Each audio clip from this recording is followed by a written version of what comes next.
Thank you for joining us this Friday, the 25th of October. I'm Sophia, a market analyst with Bell Direct. This is your weekly market update. Well, today we're taking a closer look at Bell Potter's view on the latest inflation data in Australia and its potential impact on interest rates, as well as Bell Potter's domestic consumer stock picks. Plus, we'll cover the local market's performance this week so far and what to watch next week. Now, there are encouraging signs that inflation is on the decline. The August CPI report revealed a decrease in trimmed mean inflation, which is the RBA's preferred measure. And this suggests that prices are rising at a slower rate, which is positive news for consumers and for businesses alike. However, it is important to remember that these monthly figures can be volatile. The upcoming quarterly data, which is out next week, will provide a more comprehensive view of the inflation trend and guide the RBA's future decisions. Now, while prices are easing, rental inflation remains a concern. However, recent data that's out from CoreLogic offers some relief. Rental growth has slowed significantly, indicating a potential turning point in the market. Now, several factors are contributing to the slowdown. There's population growth, which is starting to moderate, which is reducing demand for rentals, and rising rental costs are making it more challenging for households to afford housing, lending to a moderation in demand. Now, based on these developments, Bell Potter believe the RBA may be poised to cut interest rates in early 2025. While the labour market remains strong, several factors suggest that it won't hinder disinflation. These include transitory factors like global energy prices and pandemic-related imbalances, as well as signs of easing in the labour market.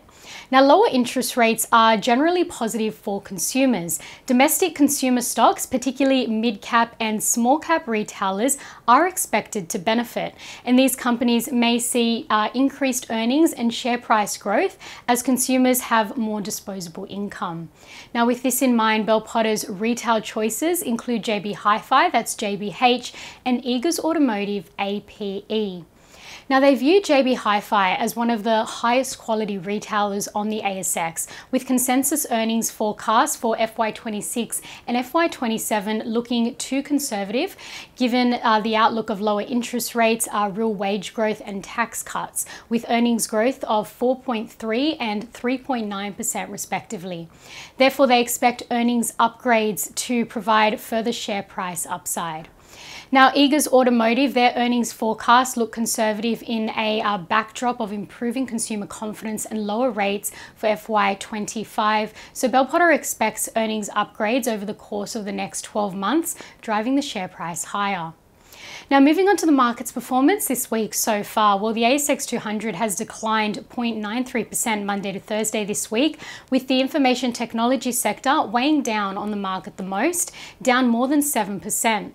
Now, 9 of the 11 industry sectors were in the red this week so far. On the ASX 200 leaderboard, we saw Bellevue Gold, BGL, the best performer this week, advancing over 11% as gold hit an all-time high. BGL was followed by West African Resources, WAF, and Emotive Limited, AOV. Now, on the other hand, Mineral Resources, MIN, took a hard hit this week, falling more than 21% this week so far, following news that the company's CEO has offshore tax avoidance schemes. Meanwhile, WiseTech's CEO, that's Richard White's personal life, has also been making headlines this week, and the stock price is down almost 19% Monday to Thursday.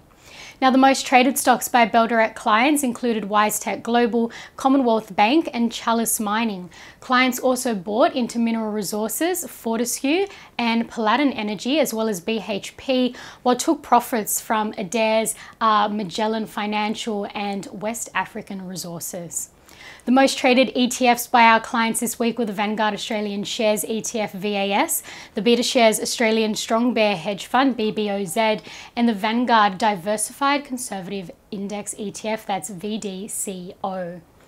End-to-end economic data to watch out for next week. Well, on Wednesday, the third quarter inflation rate will be released, previously 1% in June and forecast to drop to 0.4%.